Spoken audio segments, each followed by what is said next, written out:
हम कर रहे हैं Bloom's taxonomy of educational objective. ये जो थी ये एस ब्लूम्स ने दी थी। टेक्सोनोमी ऑफ एजुकेशनल ऑब्जेक्टिव जो है बुक का नेम है। एंड इसमें क्या थी, क्लासिफिकेशन ऑफ एजुकेशनल गोल था जो कि क्रिएट किए गए थे। किस लिए क्रिएट किए जाते हैं, कैसे किए जाते हैं, वो मैं आपको बताती हूँ। एजुकेशनल गोल को अचीव करने के लिए कि भाई आपका ऑब्जेक्टिव क्या है, उसके लिए आप कैसे स्टेप्स में आप चलेंगे, कैसे अपनी मेंटल थिंकिंग को इतना हाई करेंगे कि वो चीजें आपको सब समझ आ जाएं, वो है इसमें। हायरार्की मॉडल है ये। हायरार्की का मतलब क्या होता है, जैसे कि ऑफिसेज में होते हैं, पहले एग्जीक्यूटिव होता है, फिर देन सीनियर एग्जीक्यूटिव होता है, फिर मैनेजर होता है, फिर सीनियर मैनेजर होता है। इस टाइप से एक हायरार्की चलती है। उसी टाइप से ब्लूम्स की इस थ्योरी में भी हायरार्की चल रही है। ये 3 पार्ट्स में डिवाइड है। अब हम इसे लाइन वाइज समझते हैं कि ये इनमें क्या बताना चाह रहे हैं। में जो सबसे पहले पार्ट आते हैं दैट इज कॉग्निटिव डोमेन, जो कि आपके हेड को दर्शाता है कि भाई आपने कैसी थिंकिंग है, आपकी मेंटल स्किल्स कैसी हैं। देन है अफेक्टिव डोमेन जो कि आपकी फीलिंग को, इमोशन को दर्शाता है, जो कि आपके हार्ट से रिलेटेड होता है। देन है साइकोमोटर। साइकोमोटर में एक्शंस कैसे हैं, आप कर कैसे रहे हैं कोई भी क्रिया, that is called doing and action, कि भाई आपके कैसे हैं, वो आपके हैंड को दर्शाता है कि भाई आप कैसे काम कर रहे हैं, वो आपके साइकोमोटर में है। अब हम इसे डायग्रामेटिकली समझेंगे कि भाई इसमें क्या क्या स्टेप्स हैं। सबसे फर्स्ट आता है कॉग्निटिव डोमेन। कॉग्निटिव डोमेन में सबसे पहले नॉलेज। नॉलेज में क्या देखते हैं, आपकी रिमेंबरिंग पावर कितनी है, आपकी आप कितना चीजों को रिकॉल कर पाते हैं अपनी प्रीवियस नॉलेज को। तो इसमें 3 पार्ट्स हैं नॉलेज के। Knowledge of specifies, knowledge of ways, knowledge of universal. Specifies में क्या आता है कि फैक्ट्स है, इन्फॉर्मेशन है, इन चीजों को कितना रिकॉल कर पा रहे हैं आप प्रीवियस नॉलेज को।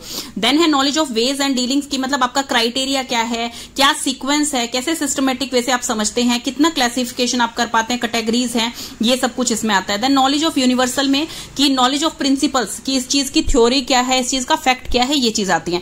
जैसे हम इस टेक्सोनोमी में हायरार्की की बात करें तो एक के बाद दूसरा स्टेप आता जाएगा जो कि एक पहले से रिलेटेड होगा। नेक्स्ट आता है कॉम्प्रीहेंशन। कॉम्प्रीहेंशन नॉलेज से ही रिलेटेड है। अगर कोई नॉलेज नहीं है तो कॉम्प्रीहेंशन भी नहीं हो सकते हैं। कॉम्प्रीहेंशन का बेसिक मतलब क्या है कि आइडियाज, फैक्ट्स, मेथड्स हम कैसे लगाएंगे। तो इसमें 3 पार्ट है। ट्रांसलेशन। ट्रांसलेशन में वही है कि एक लेवल से दूसरे लेवल पे आप कैसे ट्रांसलेट कर पा रहे हैं उस चीज को, चाहे वो सिंबल्स के थ्रू है, वर्बल है, नॉन वर्बल है। देन है इंटरप्रिटेशन। इंटरप्रिटेशन मतलब कि आप उसमें डिफरेंस कैसे कर पा रहे हैं, उसको क्लासिफाई कैसे कर पा रहे हैं, रीअरेंज कैसे कर पा रहे हैं, या वेरीफाई कैसे कर पा रहे हैं। नेक्स्ट आपका आता है एक्स्ट्रापोलेटेशन। एक्स्ट्रापोलेटेशन में क्या है कि आप प्रिडिक्शंस कैसे कर रहे हैं, एस्टिमेट कैसे लगा रहे हैं।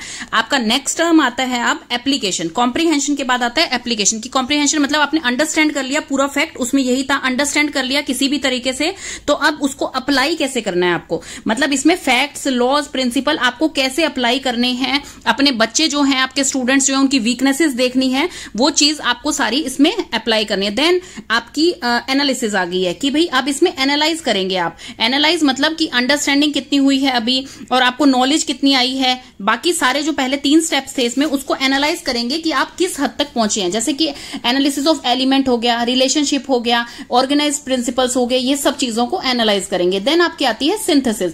सिंथेसिस का मतलब क्या होता है कि कुछ भी क्रिएट करना। जैसे आपने पुराने कॉन्सेप्ट्स उठा के कोई नए कॉन्सेप्ट बना दिए उसके पुराने कॉन्सेप्ट्स की मदद से, तो उसे कहते हैं सिंथेसिस। मतलब किसी भी चीज को कंबाइन करना, वेरियस ऑब्जेक्ट्स को, मटेरियल्स को, फैक्ट्स को, और फिर उससे कुछ चीज बनाना, that is called as synthesis. इसमें क्या करते हैं कि आइडियाज, फीलिंग्स, एक्सपीरियंस जो होते हैं अदर्स के, वो शेयर किए जाते हैं। तो इसमें आप क्या करते हैं, इसके लास्ट में क्या आपका कंक्लूजन निकलता है कि चाहे सिंबॉलिक वे से समझा रहे हैं, चाहे आप किसी वे से समझा रहे हैं, बच्चे को एक एब्स्ट्रैक्ट फीलिंग भी आ जाए। तो इस टाइप की आपको उनको लर्निंग करवानी है। एब्स्ट्रैक्ट मतलब कि जैसे उन्हें वो सिर्फ सोच में हो, कि जैसे फ्रीडम होती है, जैसे हैप्पीनेस होती है, सैडनेस होती है, जिसे कि आप टच नहीं कर सकते हैं, लेकिन फिर भी आप उसे थिंक कर सकते हैं अगर आप बच्चों को बता रहे हैं तो। लास्ट आपका आता है इवैल्यूएशन, जो कि सबसे हाईएस्ट लेवल होता है आपके इस ऑब्जेक्टिव को पाने के लिए, जिसमें क्या होता है, जजमेंटल लेवल होता है। ये जज करते हैं आप दूसरे को in the form of knowledge, understanding, application, analysis and synthesis. जितने भी स्टेप्स आपने अभी तक किए, उनके बेसिस पे आप जज करते हैं अपने स्टूडेंट को कि उसने कितना ऑब्जेक्टिव अचीव किया है, कितना अटेन किया है। इंटरनल जजमेंट भी होती है एंड एक्सटर्नल जजमेंट भी होती है, मटेरियल्स की, मेथड्स की, आइडियाज की। नेक्स्ट हमारा आता है अफेक्टेड डोमेन, जो कि फीलिंग और इमोशन से जुड़ा हुआ है, जिसमें कि प्यूपिल के हार्ट से रिलेटेड, मतलब कि उसका मेंटल टेंडेंसी देखी जा रही है, उसकी वैल्यूज देखी जा रही है, इंटरेस्ट देखा जा रहा है, इमोशन देखे जा रहे हैं, वो सब कुछ आता है इसमें। फर्स्ट आता है रिसीविंग एंड अटेंडिंग। रिसीविंग में क्या होता है, कितना बच्चा इच्छुक है इस ऑब्जेक्टिव को सीखने के लिए, अटेन करने के लिए, कितना अवेयर है वो फिनोमिना से, कितना विलिंग है सीखने के लिए, और कितना कंट्रोल्ड और सिलेक्टेड अटेंशन दे रहा है वो, मतलब कि एक एनवायरमेंट बना रहा है। सेकंड आता है रिस्पॉन्डिंग, कि भाई जैसे पहले रिसीव कर लिया है उसने, अब वो कितना कितना रिस्पॉन्ड कर रहा है, जब टीचर उसके बारे में क्वेश्चंस पूछ रही है, कुछ भी कर रही है, तो कितना रिस्पॉन्ड कर रहा है। इसमें आता है ओबीडियंस, कि भाई कितना वो पर्टिकुलरली ओबीडियंट है, आज्ञाकारी है टीचर को लेकर, इस फॉर्मूले को लेकर या इस ऑब्जेक्टिव को लेकर। देन है विलिंगनेस, कि भाई कितनी उसकी सीखने की इच्छा खुद से है, कि भाई एक तो होता है पनिशमेंट के डर से बच्चा अपना होमवर्क करके लाए, एक होता है उसकी खुद की इच्छा है सीखने की, तो यहाँ विलिंगनेस मतलब खुद की इच्छा।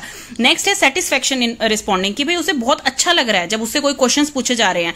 नेक्स्ट आता है वैल्यू, भाई रिसीविंग और रिस्पॉन्ड अप कर चुके हैं द वैल्यू। वैल्यू का मतलब यहाँ पे क्या है, जो फिनोमिना है, तो स्टूडेंट ने उसको कितना एक्सेप्ट किया है, कितना प्रेफर किया है और कितना कमिटेड है वो अपने इस वैल्यू को लेकर, वो आता है वैल्यूइंग में, जो ऑब्जेक्टिव की ही बात हो रही है यहाँ पर। देन है ऑर्गेनाइजेशन, अब आपने रिसीव कर लिया, रिस्पॉन्ड कर दिया, वैल्यू कर दी एक ऑर्गेनाइजेशन कैटेगरी की, अब आपको है कि ऑर्गेनाइज किस तरह से करना है, मतलब उसे किस तरह से आपको स्टेप वाइज लगाना है। तो इसमें है conceptualisation of values, then organisation of a value system, then characterisation of values आता है, ये सबसे हाईएस्ट लेवल होता है। इसमें क्या है, प्यूपिल के अंदर इंटरनल जो होती है कंसिस्टेंसी आ जाती है, सिस्टम के लिए समझने की शक्ति और हर चीज के लिए कंसिस्टेंसी आ जाती है। फीलिंग्स जो हैं अब उसके ऊपर नीचे नहीं हो रही हैं। नेक्स्ट आपका आता है साइकोमोटर डोमेन। साइकोमोटर डोमेन में बोला जाता है डूइंग एंड एक्शन से रिलेटेड है ये। इसमें सबसे फर्स्ट पॉइंट आता है इमिटेशन। इमिटेशन मतलब दूसरों को देखकर फिर कॉपी करना, जैसे कि आप मैडम ने अगर ब्लैक बोर्ड पे सर्कल बनाया तो आप भी सर्कल बना रहे हैं, दैट इज इमिटेशन। देन आता है मैनिपुलेशन, कि भाई उन्होंने अगर सर्कल बनाया तो आप उस चीज को चेंज कर पा रहे हैं उनके बताने के बाद, कि भाई हाँ इस चीज को इस तरह से भी किया जा सकता है। प्रिसीजन का मतलब है बिल्कुल अब जो है अपने मोटर स्किल से बंदा जो है ये सीख गया है कि भाई ये चीज बिल्कुल प्रिसाइज और बिल्कुल एक्यूरेट है, वो बन गया है इतनी उसका अपनी परफॉर्मेंस में प्यूपिल जो है। देन है आर्टिकुलेशन, मतलब कि आर्टिकुलेशन मतलब कि इस चीज में कोऑर्डिनेशन, किसी और चीज को भी साथ लेके चलना is called as articulation. Then last आता है नेचुरलाइजेशन। नेचुरलाइजेशन मतलब बिल्कुल नेचुरल हो गया है कि अब वो जो अकेला है वो भी परफॉर्म कर पा रहा है एज अ सिंगल एक्ट।